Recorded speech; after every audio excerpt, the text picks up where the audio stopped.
Julian, thank you very much. Please keep the Bibles open there in John chapter 10. There's an outline of where we're heading, you'll see on the reverse of our notice sheets.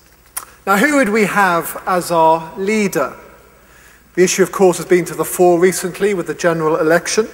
We had a think and we cast our vote. There's a search for leaders everywhere, isn't there? In business, in industry, maybe in the school or the college. What do you do then? Maybe you set up a search committee, you place an advert, you employ some recruitment agents. But what about spiritual leadership? Now, just saying that word spiritual, I think some people will immediately think, oh, I don't need that kind of leader. But actually, everyone is after spiritual leadership.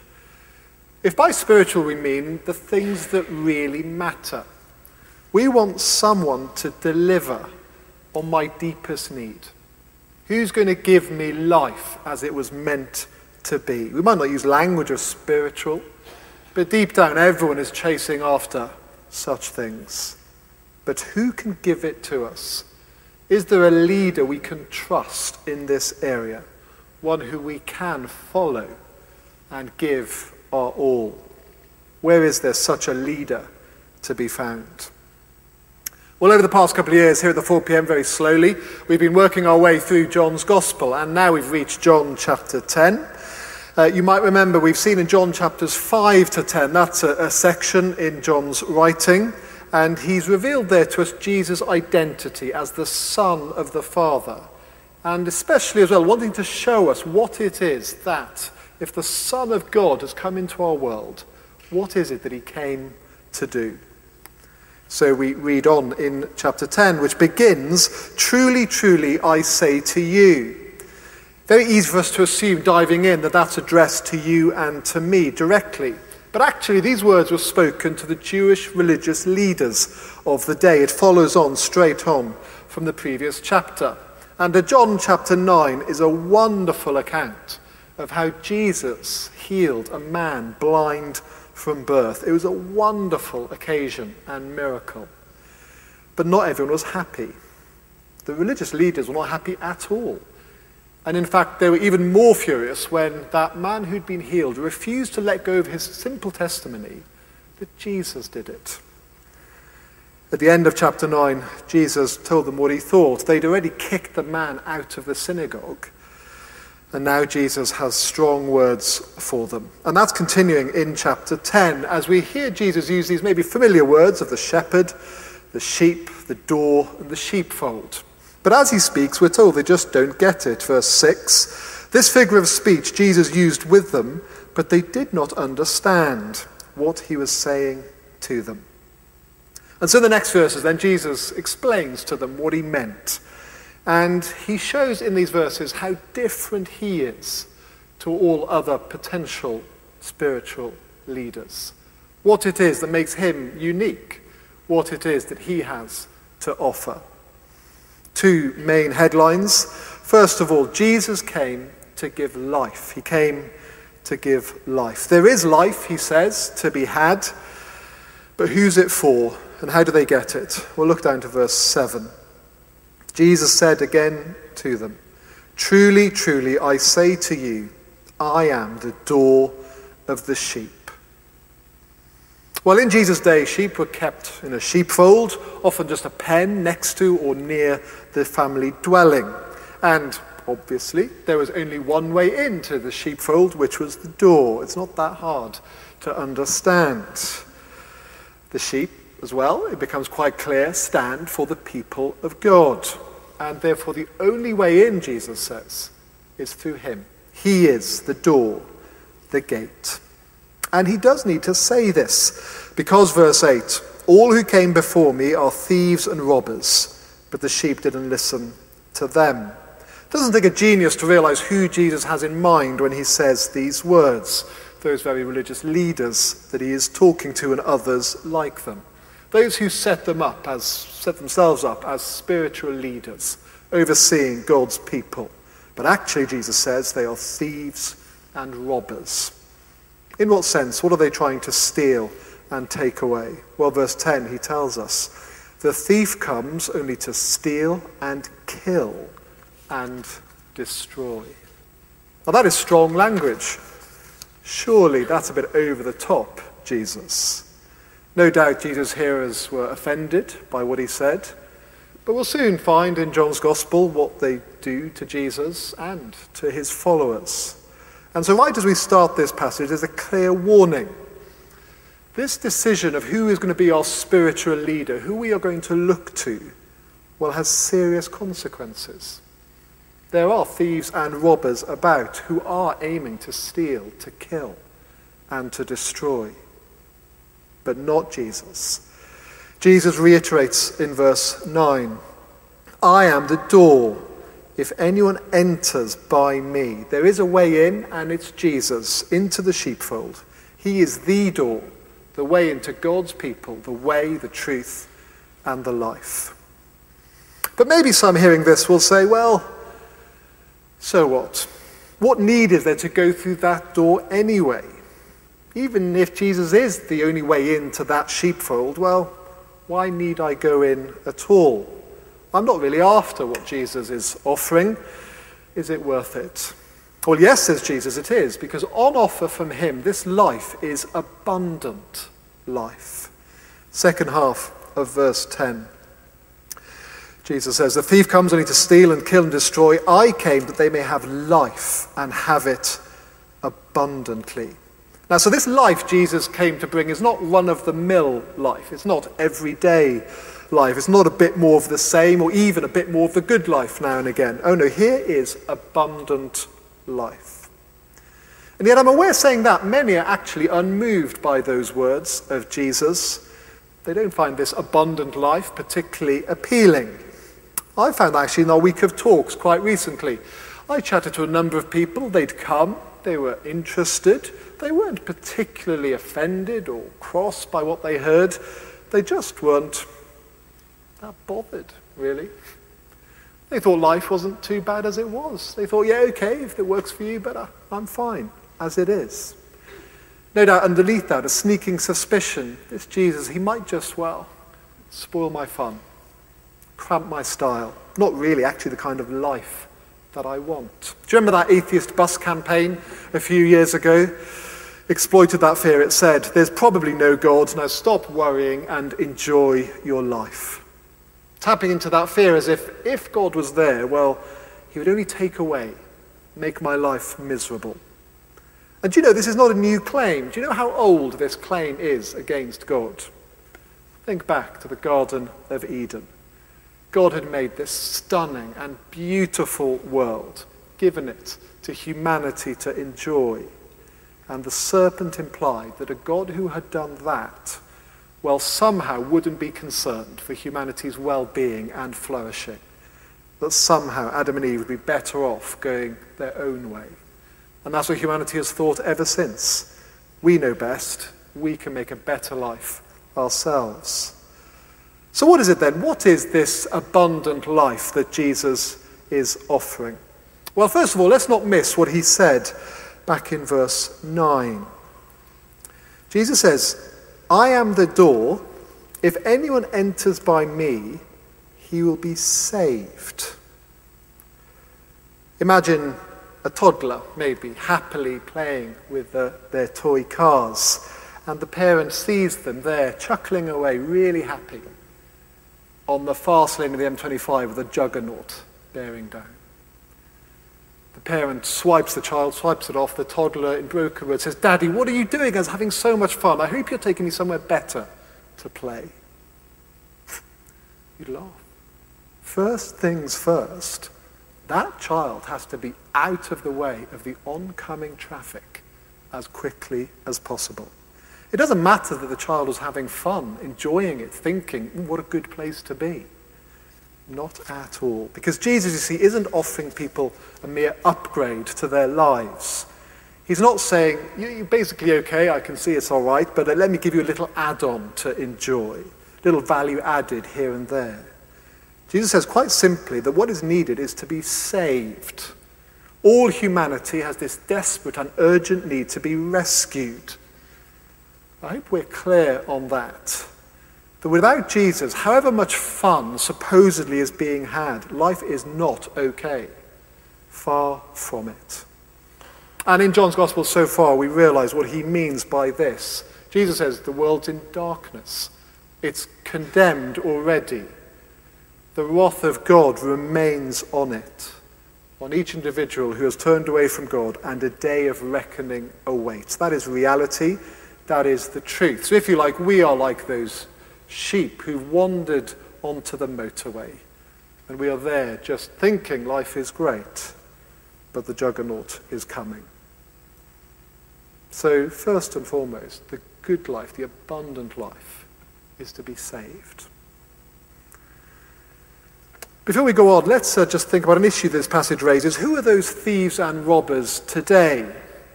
So back then it was clearly includes those religious leaders who had chucked the man out of the synagogue. But maybe just that simple verse 9 gives us a question to pose to those who would be spiritual leaders or religious leaders today. Maybe you'll find them wearing a dog collar. Why not simply ask them, do you think we need to be saved? Are you convinced that without Jesus, people are in a desperate situation heading to judgment? Do you teach that the only way to being in God's people, to being safe, is through the door that is Jesus Christ? Now, those are not difficult questions. They are clearly following for what Jesus says. And yet so many today, even church leaders, would not affirm those statements. And in fact, they would go the other way. They would say such language is unnecessary, unhelpful, offensive, divisive. Well, those are Jesus' words, and we therefore know what Jesus would think of such spiritual leaders. He'd call them thieves and robbers. Maybe now we can see also why it's not over the top for him to say that they come to steal and to kill and destroy. If those religious leaders take people away from Jesus, the consequences are very serious. So abundant life is to be saved.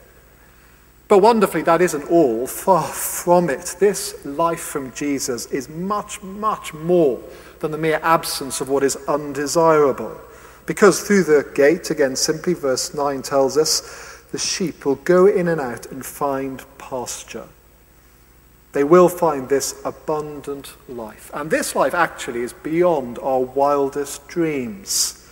This is the life that we deeply want, that we're longing for, that everyone feels must be out there but seems forever out of reach. Jesus is offering it to us. And if we doubt that, well, if we've read John up to chapter 10, we've seen a glimpse of that life. Think back to that wedding. It flops. Jesus turns up, turns gallons of water into wine, and it's the best party ever. Or then the man who's about to lose his son, he's going to die. But Jesus intervenes, heals, reunites the family.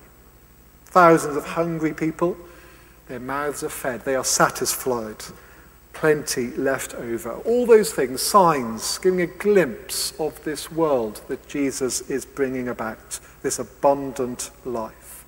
Things in this world which are good and yet give a mere foretaste of something even better. The very best we can experience here, but more. Jesus says that. He says that the one who comes to him shall never hunger. One who believes in him shall never thirst. Go in through Jesus the gate. We come to enjoy the satisfied, the fulfilled, the meaningful life for which we were made. We'll see much more going on in John. So Jesus is the spiritual leader who came to give life. He is the gate through which abundant life is to be enjoyed. But then our passage goes on to tell us, well, okay, that's what's on offer, but how is it that Jesus gives this life? And this gives us our second headline, which is that Jesus came to give his life. Jesus came to give his life. So as Jesus continues explaining his figure of speech, he now goes on to explain, not only is he the door, but he is also the shepherd. It's there in verse 11. I am the good shepherd. I wonder, does that excite you to think that Jesus is a shepherd? Is that often at the forefront of your minds in your lives? For many, I know that it isn't. And I think that's because of the image we often have of a shepherd. I still remember when I was younger, we went away on family holidays, same place each year, and actually I stayed in the same room each time. And on the wall was a picture of Jesus the Good Shepherd. You can probably imagine already what it looked like. If you can't, go home tonight, Google Jesus Good Shepherd images and have a look at what comes up. Let me tell you what you know you'll see, an idyllic pastoral scene. You'll find Jesus the hippie with long hair, wearing a nightie, flowers growing through his feet, a few sheep ambling around his legs, holding a lamb in his arm, and just that hint of a halo on his head. Well, no wonder, is it? That is a sickly sweet picture. No wonder we don't think of Jesus like that. I hope we don't, because that's no kind of man we'd seek to follow or emulate. Although maybe slowly that is changing. Maybe you've seen this book, The Shepherd's Life. It's been at the top of the bestsellers lists recently, about the life of a shepherd in the Lake District. It's fascinating, and it brings home quite clearly that keeping sheep fed, watered and alive is grueling toil. But actually when I was young, I never quite believed that picture on the wall anyway. You may be aware I grew up in Wales, and the boys at school who'd already done an early morning shift on the farm, let me tell you, you just didn't mess with them at all. In fact, you stuck them in the front row, where they did a great job. And back in the first century, you see, shepherds were tough. They were used to this demanding role that wasn't suited to the faint-hearted at all. They were out there on the rough terrain. They endured the elements. They managed the flock. They ensured the sheep were indeed fed, watered, and safe. And as if that wasn't challenge enough, there were these thieves and robbers who were a constant threat. That's the picture of a shepherd, a brave and a fighting man. And the Old Testament too contributes to that picture. Moses was a shepherd, and he led God's people against Pharaoh and the Egyptians. Or think of young David, remember, the shepherd boy? And what did we told that he did out in the fields when he was called? He had fights with bears and lions to the death, and he came out on top. It does change your picture of a shepherd somewhat. And then the prophets, like Ezekiel, like we had read earlier, promised that one day God was going to send the ultimate shepherd, who for his sheep would be his people, who he would protect. So actually, here in John 10, when Jesus says, I am the good shepherd, it's a staggering claim to make. He's saying he's that shepherd, and he's like that. Well, what is it that means he is this good shepherd? Well, for a start, there's a contrast with the hired hands. Look down to verse 12. Jesus says, he who is a hired hand and not a shepherd, who does not own the sheep, sees the wolf coming and leaves the sheep and flees, and the wolf snatches them and scatters them. Look out on the hillside where there's the sheep and the shepherd and the hired hands. Initially, it might be quite hard to tell from a distance who is the shepherd, who is the hired hands, until the wolf comes along. And then it's very easy, because you can no longer see the hired hands. They've scarpered pretty fast. Nowhere to be seen. There's no way they would put themselves in front of the sheep.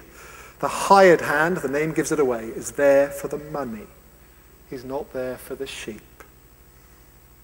And again, that might be a reminder to us. Did you know there's money to be made in religion?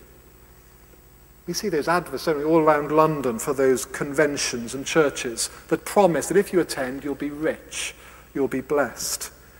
I trust we know full well who it is that gets rich at those churches. The hired hands up the front.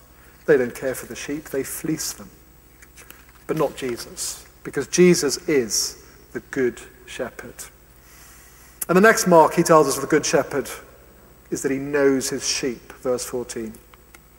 I am the good shepherd.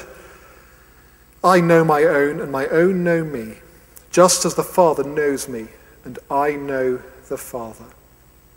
So here is at the heart of this abundant life. It is to know this shepherd and to be known by him.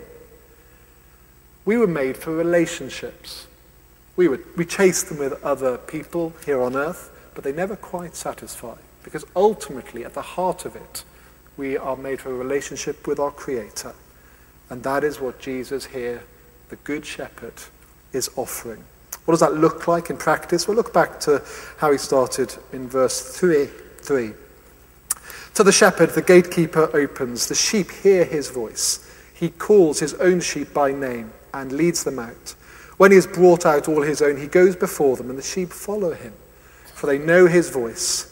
A stranger they will not follow, but they will flee from him, for they do not know the voice of strangers. The blind man in the last chapter is an illustration of this. Despite the threats of the religious leaders, he wouldn't listen, didn't recognize their voice, even though they were the authorities of the day. He followed Jesus. Have you wondered why today sometimes the church authorities, they impose a new minister on a church, maybe a fairly large church, but a minister who doesn't teach the Bible? What happens? The congregation dwindles. And it's discovered that those who used to go there now maybe travel great distances to go to other churches. The church hierarchy are really cross about this, and they say, why do people do that? Why don't they just go to the local church? They don't recognize the stranger's voice. The sheep have no longer heard the voice of the shepherd, and so they go to a church where that voice will be heard, that they might follow him.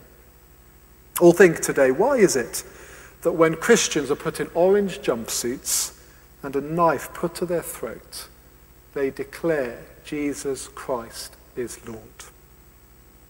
They know their shepherd.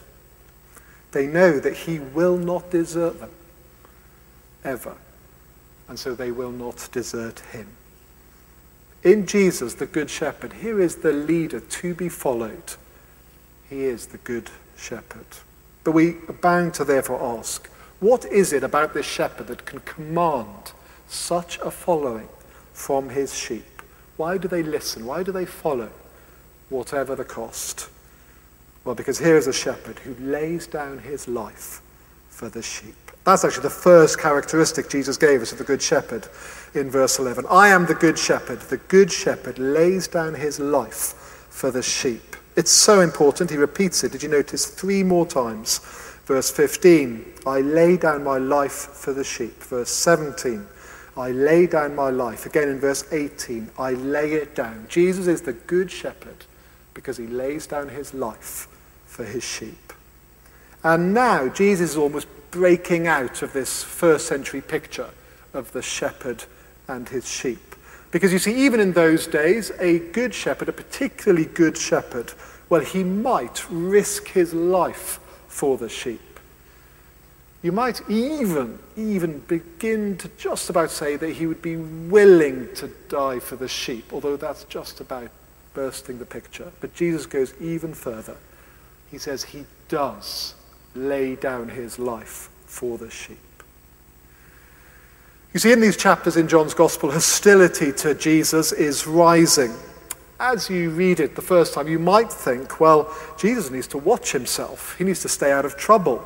These wicked men, these religious leaders are out to get him, and maybe they will. But you see, Jesus, that is not how he sees it at all. I mean, he says it in verse 18. No one takes my life from me, but I lay it down of my own accord. You see, Jesus was no victim of circumstances. He didn't get outwitted. He didn't get caught in the crossfire. No, the death of this shepherd was his own intentional choice. Jesus did not lose his life. He gave it. That was the plan. That was God's plan. End of verse 18. Jesus says, this charge I've received from my Father. All we see in John is now coming to a head. This death is according to what had been promised centuries beforehand. Obvious question, why? Why would the shepherd have to do this? Not might, not risk his life, but have to do this. Well, that takes us back to verse 9, doesn't it? Where he says his sheep need to be saved. That those who enter by him the door will be saved. But how will they be saved? Because if they are in great danger, in need of rescue, if God's judgment is a reality, if that is coming our way, then what is needed most of all is someone who will stand in between, someone who will step in, someone who's able to rescue us from that condemnation we deserve. And it turns out there is one who is able to do that for the sheep. And more than able, he will do that for the sheep. He's willing to lay down his life for their sake, for our sake. It's been said, hasn't it, that people get the leader they deserve. And there's some truth in that, but not here. We do not deserve a shepherd like Jesus. We are simply not worthy of him. And yet he gives his all for our sake. And life is to know him. And this now begins to explain why it's so abundant. Imagine knowing someone like that and they know me. And as well, as I look to the length to which he went for the sheep, if he didn't think it was worth it, if he didn't think the life he was giving was worth him laying down his life, well, he wouldn't have done it. But it is this life that he wants to give to us in relationship with him. And then the passage says, of course, after laying down his life, that wasn't the end. Verse 18, he took it up again. Because, verse 19, he has authority to take it up again. Leaders should have authority, shouldn't they? That's what we think. And isn't this the most astonishing authority? Such authority that when he has already died, he will have the authority to take it up again. No wonder down in the end of the chapter 19 to 21, some think Jesus is insane. They've got something right. They were listening. What a claim for Jesus to make, that when he is dead, he'll have the authority to raise up again. But of course, he's the Son of the Father, as John has shown us. So who would we have then as our leader? A recent poll had as the top 5 leaders in history Alexander the Great, Napoleon, George Washington, Julius Caesar, and Abraham Lincoln. Churchill was 10th in that list. And of course, what all those leaders have in common, amongst other things, is they're dead. Obviously. So you can't have them, I'm afraid, as your leader. And with that, yes, they all achieved much in various ways. Maybe they improved the quality of life of some of their subjects some of the time. But of course, their subject then died. The leader could do absolutely nothing about it. Whatever those achievements or qualities of those leaders, they could not give abundant life, the life we were made to enjoy. So who would we have as our leader today? Well, what if there is a leader who is alive? A leader who can deliver for his people life in all its fullness. And not a leader out there that we'd see on our TV screens, but one that we can know personally. And he knows us by name personally. More than that, we look back and we see that when what we needed most of all was to be saved, well, he stepped in and willingly laid down his life for me, for you. What better place for us to be in than to be a part of his flock, enjoying that rescue, that protection, hearing his voice, and gladly following him. Well, let's pray as we close.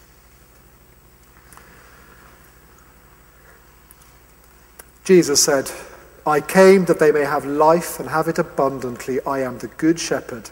The good shepherd lays down his life for the sheep. Father, praise you for the leader that you have given to us in your Son. Thank you that he is the shepherd who provides for us, his people, that he cares so much, he laid down his life for us. Praise you for this abundant life that we have received undeservedly from him. And now, as his sheep, would we continually recognize his voice and so gladly listen and follow. For his name's sake. Amen.